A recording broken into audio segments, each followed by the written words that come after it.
St. Matthew's Church in Meadowbrook was packed. Father Patrick, standing before the altar, had just started the opening prayer when the sound of barking shattered the solemn silence. Heads turned toward the main doors. A pack of stray dogs burst in, their erratic movements and frantic barks echoing through the sacred space. No one understood what was happening, but the animals seemed desperate. A man at the back of the church shouted, "Someone get those dogs out of here!" Others waved their arms and shouted to scare the animals away, but the dogs stood their ground. One of them, a black mutt with shaggy fur, approached Mr. Eugene's casket and let out a long, mournful howl. The sound was so heart-wrenching that it sent shivers through several mourners.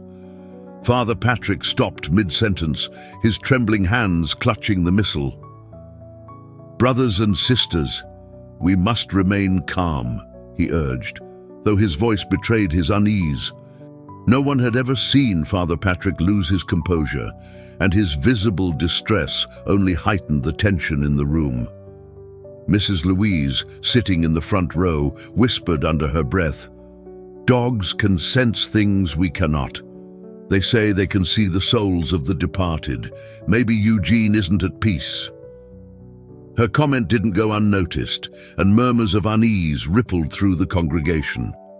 Julian, Eugene's young nephew, observed the scene with a furrowed brow.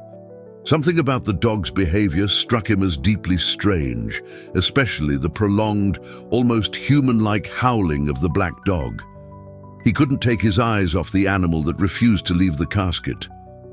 "Uncle Eugene, what did you do to deserve this?" he thought, but dared not say aloud. Suddenly, a smaller dog cautiously approached the altar, dropping a shiny object at Father Patrick's feet.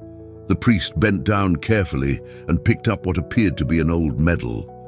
The silence in the church was oppressive, broken only by the panting of the dogs. Father Patrick examined the medal briefly before slipping it into the pocket of his cassock with a swift, nervous motion.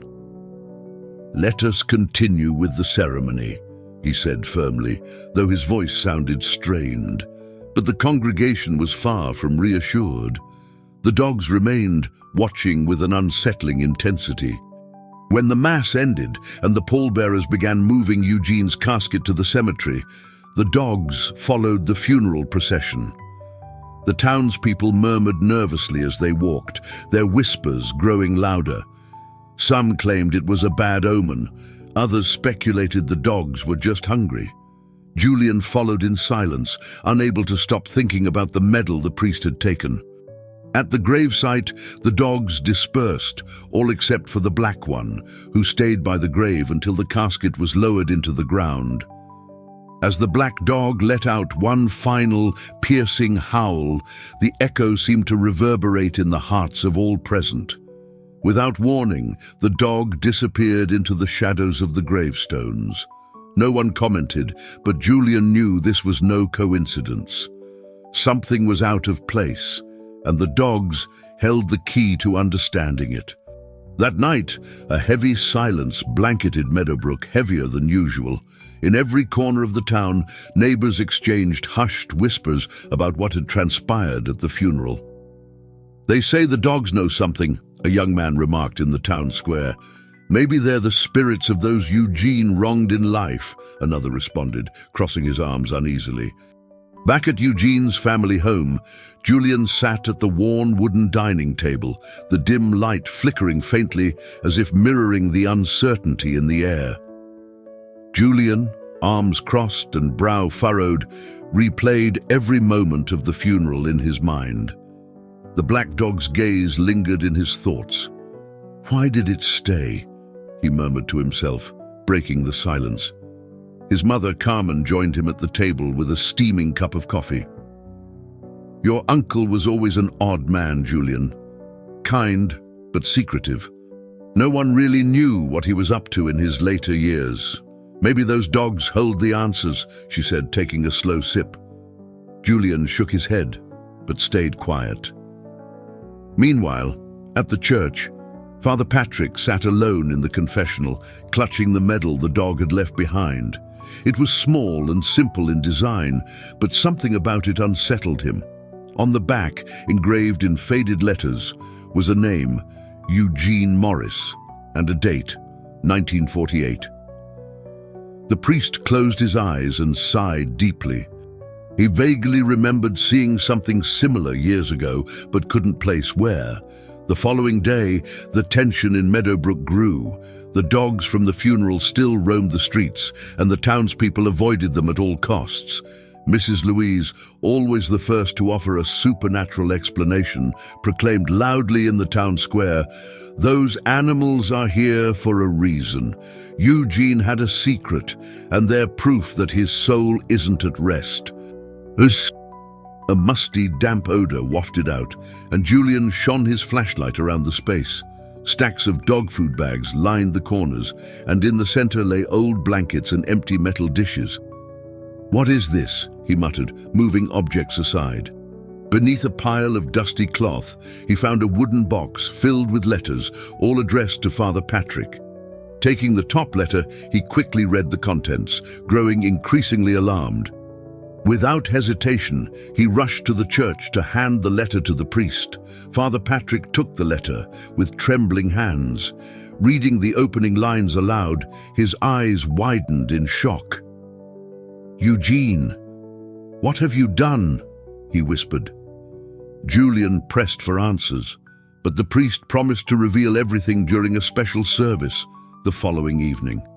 The church was unusually full that night, the air thick with speculation and suspense. Neighbors filled the pews, whispering theories about Eugene's life and the letter's contents. As Father Patrick approached the altar, holding the letter, he signaled for silence and began to read. "Dear Father Patrick, if you are reading this, I am no longer among the living. It pains me to write these words, but I feel it is my duty to confess something I have hidden for too long.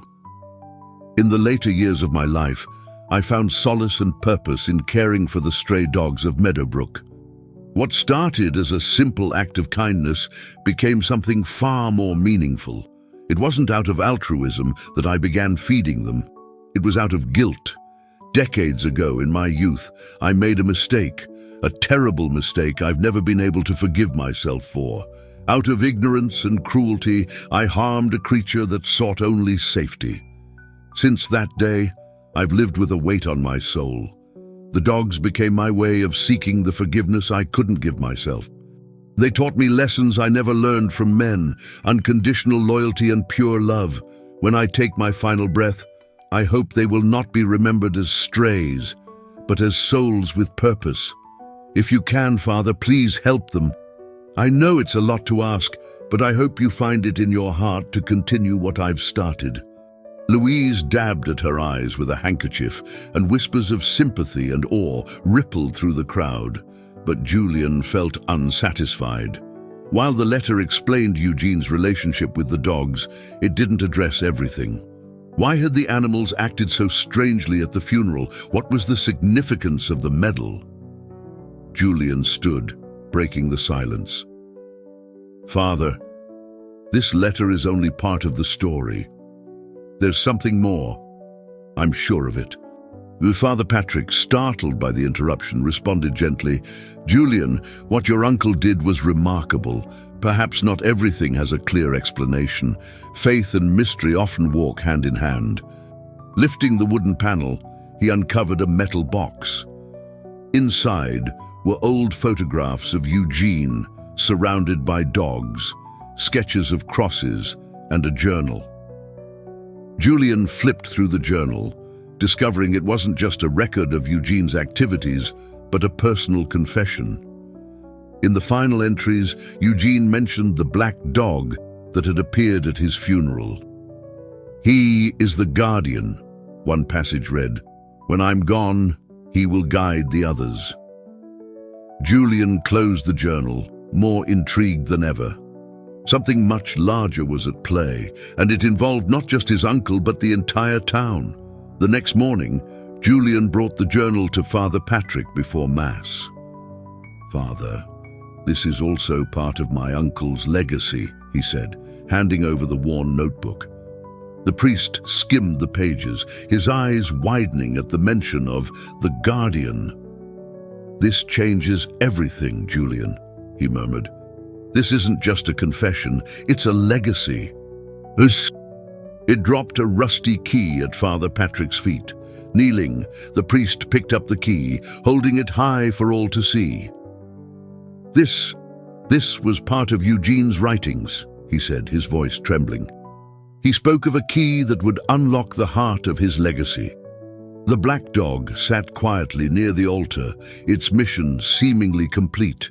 Julian couldn't shake the thought of the hidden compartment in the shed. Perhaps the key fit something deeper within.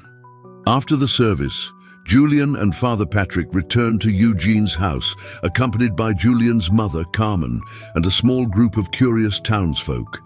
They carried the journal, the medal, and the key, convinced these pieces formed a larger puzzle.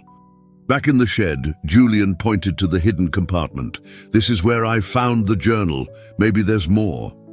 "It's a piece of his story we haven't uncovered yet," Louise whispered, her voice reverent. Julian approached the cross, kneeling to examine the earth around it. The soil was clean, as though someone had cared for it recently. "This is where he wanted us to come," Julian said, turning to the group. Father Patrick read the margin notes on the map aloud. "Here lies my greatest secret, my greatest shame, and my greatest hope. Those who find this will know that redemption is found not in words, but in actions."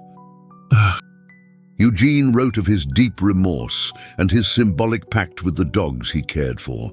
"Each of them carries a part of my guilt and a part of my love," one passage read. "The Black Guardian, above all, represents the bridge between who I was and who I hope to be remembered as. If you're reading this, my legacy isn't for me. It's for those who understand that love transcends all boundaries." Eugene found peace because he found his purpose. Maybe that's what he wanted to teach us. Julian took on the responsibility of running the sanctuary, honoring his uncle's memory, and reminding the town that even small acts of kindness could leave an everlasting impact. Eugene's legacy lived on in every bark, every wagging tail, and every life touched by the power of unconditional love.